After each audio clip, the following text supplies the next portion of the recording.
ലോകത്തിലുള്ള സകലത്തിന്റെയും ആരംഭവും അത് എങ്ങനെ പര്യവസാനിക്കുമെന്നും രേഖപ്പെടുത്തിയിരിക്കുന്ന പുസ്തകമാണ് വേദപുസ്തകം. യഹോവയുടെ പുസ്തകത്തിൽ അന്വേഷിച്ച് വായിച്ചു നോക്കുവിൻ. അവയിൽ ഒന്നും കാണാതെ ഇരിക്കയില്ല, ഒന്നിനും ഇണയില്ലാതെ ഇരിക്കയുമില്ല. അവന്റെ വായല്ലോ കൽപ്പിച്ചത്, അവന്റെ ആത്മാവത്രേ അവയെ കൂട്ടിവരുത്തിയത് എന്ന് യെശയ്യാപ്രവചനം 34 അധ്യായത്തിന്റെ 16 വാക്യത്തിൽ എഴുതിയിരിക്കുന്നത് എത്രയോ വാസ്തവം. മനുഷ്യ ചരിത്രവും പാപത്തിന്റെ ഉത്ഭവവും ക്രിസ്തുവിലുള്ള രക്ഷയും തിന്മയിന്മേലുള്ള ദൈവത്തിന്റെ അന്തിമ വിജയവും ബൈബിൾ വിവരിക്കുന്നു. പുതിയ നിയമത്തിലെ ഏക പ്രവചന ഗ്രന്ഥമായ വെളിപ്പാട് പുസ്തകം യേശുക്രിസ്തുവിന്റെ നിത്യരാജ്യത്വവും അഖിലാണ്ടത്തിന്റെ ഭാവിയും വ്യക്തമായി വെളിപ്പെടുത്തിയിരിക്കുന്നു. യേശുക്രിസ്തുവിന്റെ പരമയാഗത്തിലൂടെ മാനവജാതിയെ വീണ്ടെടുത്ത് തന്റെ രാജ്യത്തിന്റെ പ്രജകളാക്കി തീർക്കുവാൻ ഒരുക്കിയിരിക്കുന്ന പദ്ധതിയിൽ വിശ്വസിക്കാതെ ഇരുളിന്റെ പ്രവർത്തികളെ സ്നേഹിച്ച് ജീവിക്കുന്നവരുടെ ന്യായവിധിയും ഈ പുസ്തകത്തിൽ രേഖപ്പെടുത്തിയിട്ടുണ്ട്. വേദപുസ്തകത്തിലെ അവസാന അധ്യായമായ വെളിപ്പാട് പുസ്തകം 22 അധ്യായത്തിന്റെ 10 മുതൽ 12 വരെയുള്ള വാക്യങ്ങളിൽ എഴുതിയിരിക്കുന്നത്, അവൻ പിന്നെയും എന്നോട് പറഞ്ഞത്, സമയം അടുത്തിരിക്കയാൽ ഈ പുസ്തകത്തിലെ പ്രവചനം മുദ്രയിടരുത്. അനീതി ചെയ്യുന്നവൻ ഇനിയും അനീതി ചെയ്യട്ടെ, അഴുക്കുള്ളവൻ ഇനിയും അഴുക്കാടട്ടെ, നീതിമാൻ ഇനിയും നീതി ചെയ്യട്ടെ, വിശുദ്ധൻ ഇനിയും തന്നെ വിശുദ്ധീകരിക്കട്ടെ.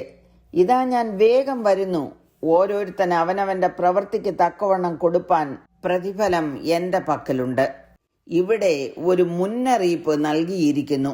21 വാക്യങ്ങളുള്ള ഈ 22 അധ്യായത്തിൽ ഇതാ ഞാൻ വേഗം വരുന്നു എന്ന് കർത്താവ് 3 ആവർത്തിച്ച് പറഞ്ഞിരിക്കുന്നു. 7 വാക്യത്തിലും 12 വാക്യത്തിലും 20 വാക്യത്തിലും കാണുന്നു. ഒരേ കാര്യം വീണ്ടും വീണ്ടും പറയുമ്പോൾ അതിന്റെ പ്രസക്തി എന്താണെന്ന് നമുക്കറിയാം. യേശു കർത്താവിന്റെ വീണ്ടും വരവാണ് വെളിപ്പാട് പുസ്തകത്തിലെ കേന്ദ്ര സന്ദേശവും. അതിന്റെ സമയം ഏറ്റവും അടുത്തിരിക്കുന്നു. അതുകൊണ്ട് ഈ പുസ്തകത്തിലെ പ്രവചനം മുദ്രയിടരുത്. മുദ്രയിട്ടിരിക്കുന്ന കാര്യങ്ങൾ പോലെ അവയെ മറച്ചു വെക്കരുത് എന്നാണ് അതിന്റെ അർത്ഥം. എന്തുകൊണ്ടെന്നാൽ അവ സംഭവിക്കാൻ തുടങ്ങുന്ന സമയം ഏറ്റവും അടുത്തിരിക്കുന്നു. അന്ത്യകാലങ്ങളിൽ നടക്കേണ്ട സംഭവങ്ങളെക്കുറിച്ച് പ്രവാചകനായ ദാനിയേലിന് ദൈവം വെളിപ്പെടുത്തി കൊടുക്കുമ്പോൾ അവ മുദ്രയിടുവാൻ ദൈവം കൽപ്പന കൊടുക്കുന്നതായിട്ട് ദാനിയേൽ പ്രവചനം 12 അധ്യായത്തിന്റെ 4 വാക്യത്തിൽ കാണുന്നു. 9 വാക്യത്തിൽ എഴുതിയിരിക്കുന്നത്, ദാനിയേലേ പൊയ്ക്കൊള്ളുക, ഈ വചനങ്ങൾ അന്ത്യകാലത്തേക്ക് അടച്ചും മുദ്രയിട്ടും ഇരിക്കുന്നു എന്നാണ്.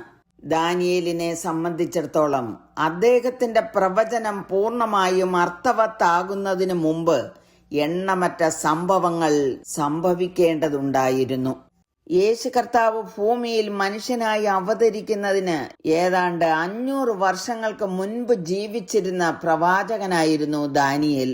യേശു കർത്താവിന്റെ ജനനം, പരസ്യ ശുശ്രൂഷ, മനുഷ്യവർഗത്തിന്റെ പാപപരിഹാരത്തിനായിട്ടുള്ള ക്രൂശിലെ പരമയാഗം, ഉയർത്തെഴുന്നേൽപ്പ്, സ്വർഗാരോഹണം, സഭായുഗം, ഇങ്ങനെ നിരവധി പ്രധാനപ്പെട്ട സംഭവങ്ങൾ നടക്കേണ്ടിയിരുന്നു.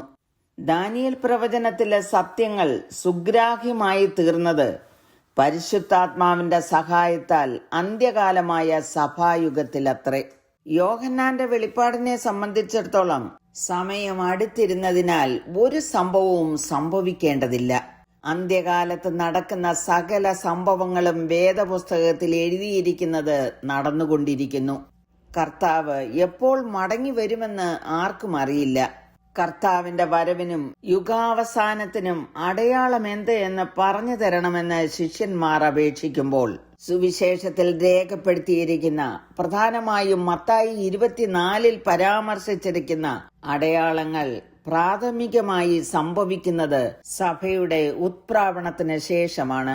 യേശു കർത്താവിന്റെ മഹത്വ പ്രത്യക്ഷതയ്ക്ക് മുമ്പായി സഭ ഇവിടെ നിന്നും എടുക്കപ്പെടും.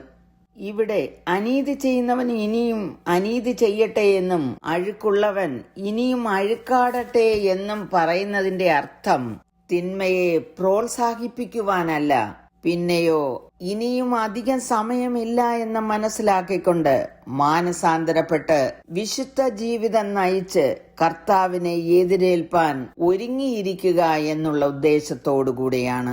മനുഷ്യന് ഇഷ്ടമുള്ളത് ചെയ്യുവാൻ കഴിയും, പക്ഷേ ദൈവം തന്റെ പദ്ധതികളിൽ മാറ്റം വരുത്തുകയില്ല. ഇതൊരു ഭയാനകമായ മുന്നറിയിപ്പാണ്. സുവിശേഷം നിരസിക്കുന്ന അവിശ്വാസികൾക്ക് അവർ മരിച്ചാൽ രക്ഷിക്കപ്പെടാൻ രണ്ടാമതൊരവസരം ലഭിക്കുന്നില്ല. നിത്യത ആരുടെയും പദവി മാറ്റുന്നില്ല. രക്ഷിക്കപ്പെടാത്ത അവസ്ഥയിൽ മരിക്കുന്ന ഒരു വ്യക്തി അവർക്ക് ലഭിക്കാൻ പോകുന്ന ദണ്ഡനമായ നിത്യതയിൽ ഉടനീളം അങ്ങനെ തന്നെ ഇരിക്കും. യേശുവിൽ വിശ്വസിച്ച് നീതീകരണം പ്രാപിച്ച രക്ഷിക്കപ്പെട്ട വ്യക്തി നിത്യജീവനിൽ ഉടനീളം സന്തോഷമായിരിക്കും. ആകയാൽ രക്ഷിക്കപ്പെട്ട ദൈവമക്കൾ നീതിയിലും വിശുദ്ധിയിലും ദൈവാനുരൂപമായി സൃഷ്ടിക്കപ്പെട്ടിരിക്കുന്ന പുതുമനുഷ്യനെ ധരിച്ച് ഒരുങ്ങിയിരിക്കാം. കർത്താവിനെ രക്ഷിതാവായി സ്വീകരിക്കാത്തവരോട് ഒരു അഭ്യർത്ഥനയുണ്ട്. എബ്രായർ 3:15 എഴുതിയിരിക്കുന്നത് പോലെ, ഇന്ന് നിങ്ങൾ അവന്റെ ശബ്ദം കേൾക്കുന്നുവെങ്കിൽ മത്സരത്തിൽ എന്ന പോലെ നിങ്ങളുടെ ഹൃദയങ്ങളെ കഠിനമാക്കരുതേ. യേശു മടങ്ങി വരുമ്പോൾ ഓരോരുത്തനും അവനവന്റെ പ്രവൃത്തിക്ക് തക്കവണ്ണം പ്രതിഫലം ലഭിക്കും. ദാനിയേൽ പ്രവചനം 12:2 പറയുന്നത്, നിലത്തിലെ പൊടിയിൽ നിദ്ര കൊള്ളുന്നവരിൽ പലരും ചിലർ നിത്യജീവനായും ചിലർ ലജ്ജയ്ക്കും നിത്യനിന്ദയ്ക്കുമായും ഉണരും. നാം ഏതിനായിട്ടായിരിക്കും ഉണരുന്നത് എന്ന് ചിന്തിക്കുകയും അതനുസരിച്ച് ജീവിക്കുകയും ചെയ്യാം. God bless you all with these words.